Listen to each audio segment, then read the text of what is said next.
सोनी बेटा, उठ जाओ। हद कर दी, कुंभकर्ण बनी सो रही है। उठ जा, स्कूल नहीं जाना क्या? माँ, यार माँ, थोड़ा सा तो सोने दो ना। क्या जालिम माँ बन के मुझे रोज रोज उठा देती हो आप। चल उठ जा मेरी प्यारी सी बिटिया। आज मैं तेरे लिए पास्ता पराठा बनाने वाली हूँ। हैं? क्या पास्ता पराठा? लेकिन माँ, तुम्हारे पास पास्ता खरीदने के पैसे कहाँ से आए? हमारे पास तो पैसे ही नहीं थे कि हम कुछ खरीद सके। हाँ बेटा, मैं कल तेरी आंटी के यहाँ जब काम करने गई थी तो उन्होंने अपने बच्चों के लिए बनाया था, और बनाने के बाद थोड़ा सा सामान बच गया तो उन्होंने कहा कि ले जा, सोनी को बनाकर खिला देना। माँ, आंटी मेरा कितना ख्याल रखती है ना। वो हमेशा ही मेरे लिए कुछ न कुछ भिजवाती रहती है। हाँ बेटा, वो दिल की अच्छी औरत है। गीता एक गरीब महिला थी जो घर में काम करके अपनी बेटी की जरूरतों का ख्याल रखती। गीता का पति रामू भी दिहाड़ी मजदूरी करता। अब दोनों ही मिलकर इतना ही कमा पाते कि अपनी बेटी की पढ़ाई का खर्च उठा सके और 2 वक्त का खाना खा सके। गीता और रामू बहुत ही ईमानदार थे। दोनों अपनी ईमानदारी से अपना काम करते और गीता को उसकी मालकिन बहुत पसंद करती थी। यूं ही एक बार की बात है। गीता, आज ना मेरी तबीयत ठीक नहीं है और बच्चे भी भूखे हैं। एक काम कर, तू ना इनके लिए कुछ अच्छा सा बना दे। मालकिन, आप सच में चाहती हो कि मैं आपके बच्चों के लिए खाना बनाऊं? हाँ, क्यों नहीं। तू कहीं दूसरी दुनिया से आई है क्या जो तेरे हाथ का खाना नहीं खाएंगे? नहीं मालकिन, वो क्या है ना, आजकल के लोग घर के नौकरों के हाथ का कुछ खाना पसंद नहीं करते, तो मुझे लगा कि तू मेरे घर में है और मैंने हमेशा ही तुझे अपने परिवार का हिस्सा माना है। आज ज्यादा बात मत कर और खाने के लिए कुछ बना दे। मेरी तो तबीयत ही ठीक नहीं है। मालकिन, मुझे एक बहुत अच्छी चीज बनानी आती है। अगर आप कहो तो मैं वो बनाऊं? अच्छा, तो कुछ अच्छा बना लेती है तो वही बना दे। चल ठीक है, आज ना तेरे हाथों की अच्छी सी चीज खिला दे। गीता पहले पास्ता तैयार करती और फिर वो बनाती है उसी पास्ते के पराठे, जिसकी खुशबू पूरे घर में फैल जाती है। गीता, खुशबू तो बहुत अच्छी आ रही है और मुझसे तो रुका ही नहीं जा रहा है खाने के लिए। हाँ बस मालकिन, अभी लाती हूँ। पहले बच्चों को दे देती हूँ।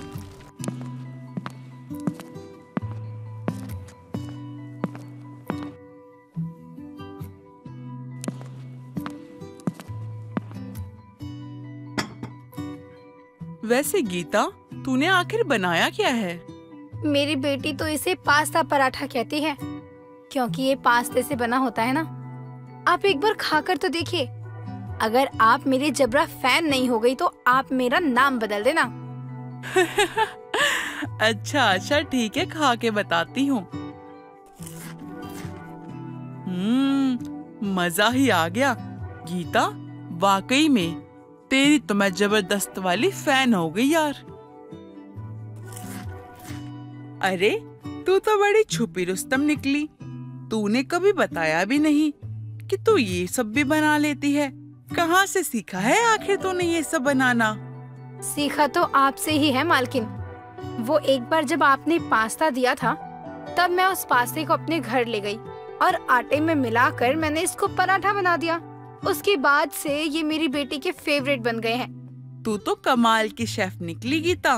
तू जितना अच्छा पास्ता का पराठा बना लेती है ना, तो एक काम करना, तू इसे बेचती क्यों नहीं है? आप भी कैसी बात करती हो मालकिन।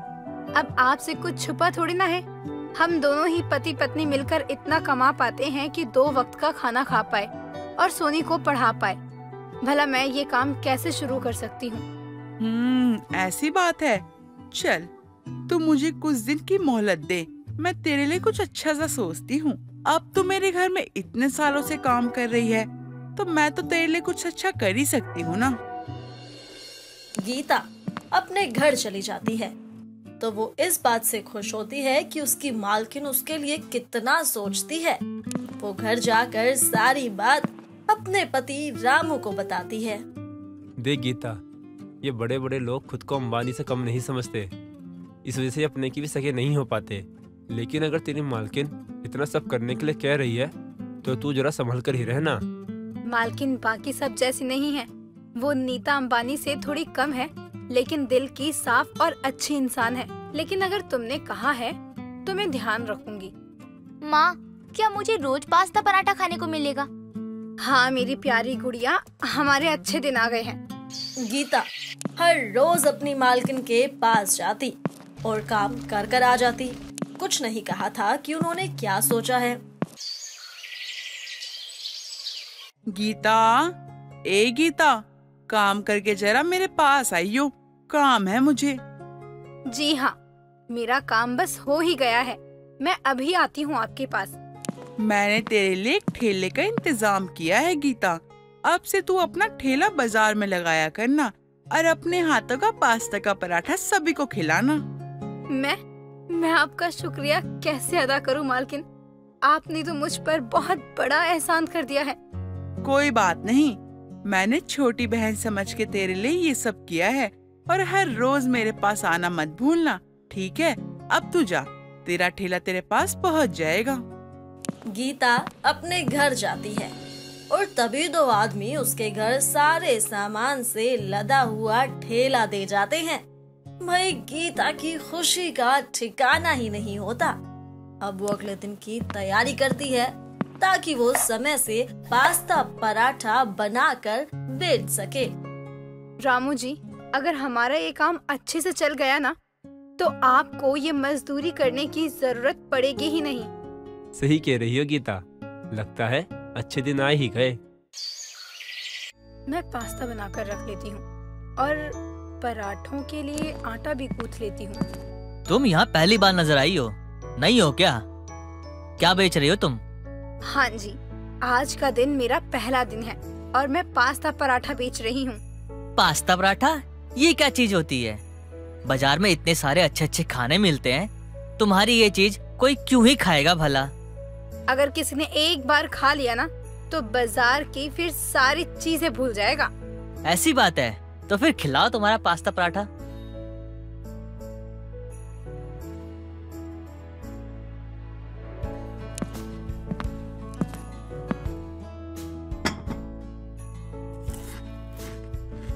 अरे वाह, ये तो बहुत ही टेस्टी है। अरे भाई, ये तो अलग ही डिश लग रही है।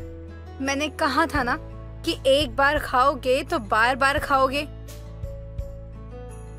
गीता अब अपने ठेले पर इंतजार करती है और उसकी अलग सी डिश को देखकर लोग उसके पास आते हैं, ये सोचकर कि मार्केट में कुछ नया आया है, एक बार खाकर तो जरूर देखा जाए। और बस गीता के पास्ते पराठे को कोई एक बार ही खा ले, वही काफी है।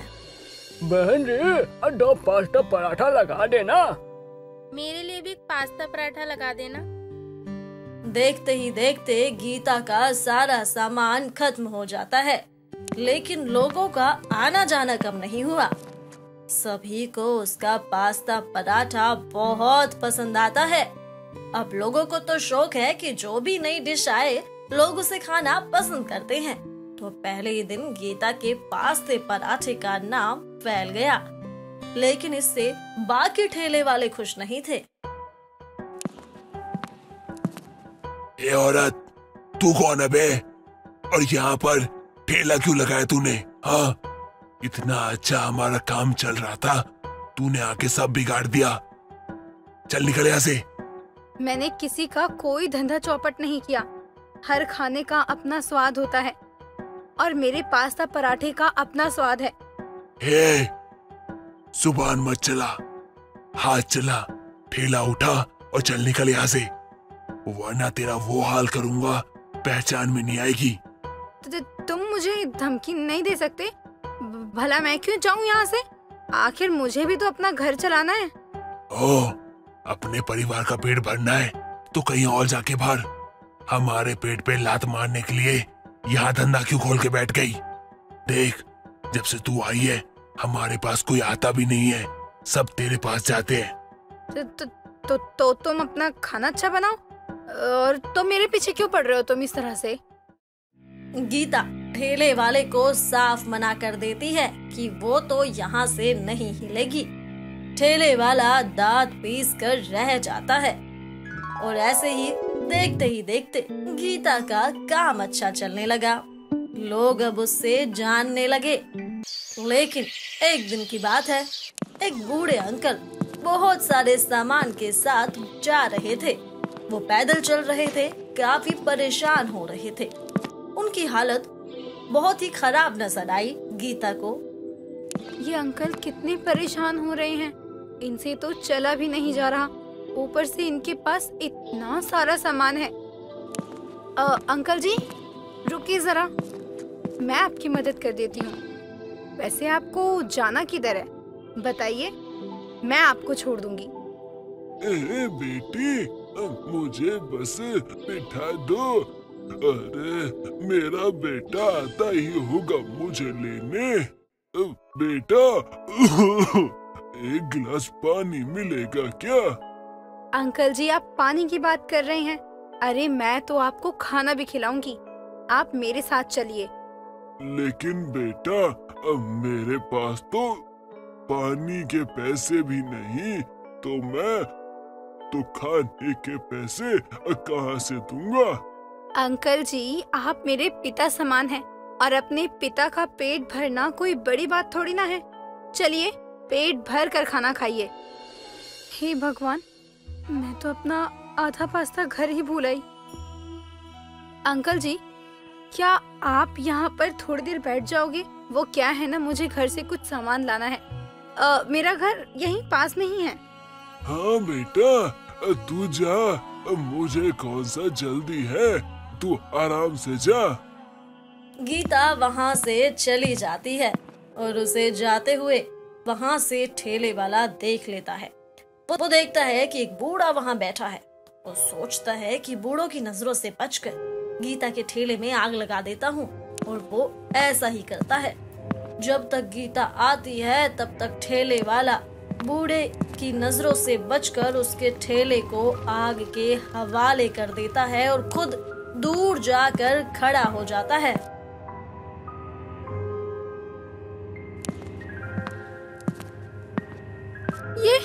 ये क्या हुआ? आग कोई बुझाओ, कोई मेरी मदद करो, मेरी मदद करो इस आग को बुझाने में। बेटा मुझे नहीं पता, लेकिन जो भी हुआ है गलत हुआ है, और ये आग कैसी लगी मैं नहीं जानता। लेकिन बेटा वो ठेले वाले को मैंने यहाँ पर देखा था। ये सब मुझसे जलते हैं अंकल, मैंने इनका क्या बिगाड़ा था? इन्होंने मेरा पूरा ठेला जला दिया। अब मैं क्या करूं? मुझे कुछ समझ नहीं आ रहा। तू चिंता मत कर बेटा, बुरे लोगों के साथ बुरा ही होता है। गीता बेचारी ये देखती है और रोती रहती है।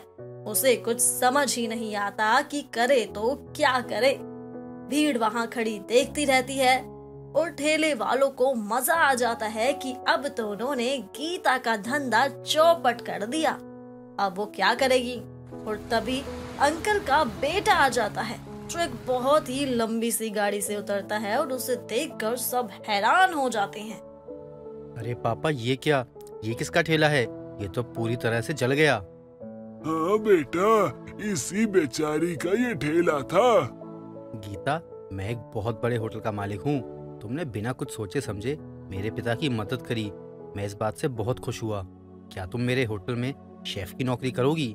वैसे तो लोगों को आसानी से ये नौकरी नहीं मिलती है, लेकिन तुम्हारी दरिया दिली देखकर मैं तुम्हें हमारे होटल का हिस्सा बनाना चाहता हूँ। लेकिन कैसे? मैं तो एक छोटा सा ठेला चलाती हूँ, तो फिर मैं कैसे? चिंता मत करो, मुझे पापा ने सब बताया है कि तुम कितना अच्छा पास्ता पराठा बनाती हो, और मैं चाहता हूँ कि मेरे होटल की स्पेशल डिश हो तुम्हारा ये पास्ता पराठा। गीता को अपने कानों पर यकीन ही नहीं हो रहा था कि पलक झपकते ही उसका ठेला जलकर राख हो गया, और पलक झपकते ही उसे इतने बड़े होटल से नौकरी का ऑफर मिल रहा है। वो ये सब सोच ही रही थी कि तभी उसे कहीं से कुछ जलने की बदबू आती है। तभी भीड़ एक बार फिर से आग आग चिल्लाती है। क्या हुआ बहन? ये इस तरह सब लोग चिल्ला क्यों रहे हैं? अरे बहन जी, क्या ही बताएं। वो ठेले वाला यहाँ पे खड़े खड़े ना तमाशा देखे जा रहा था, लेकिन वो तो भूल ही गया कि उसने गैस पे खाना चढ़ा रखा है और देखते ही देखते उसके ठेले में आग पकड़ गई। गीता देखती है कि कैसे वो ठेले वाला अपने माथे पर हाथ रखकर रो रहा था कि वो तो बर्बाद हो गया।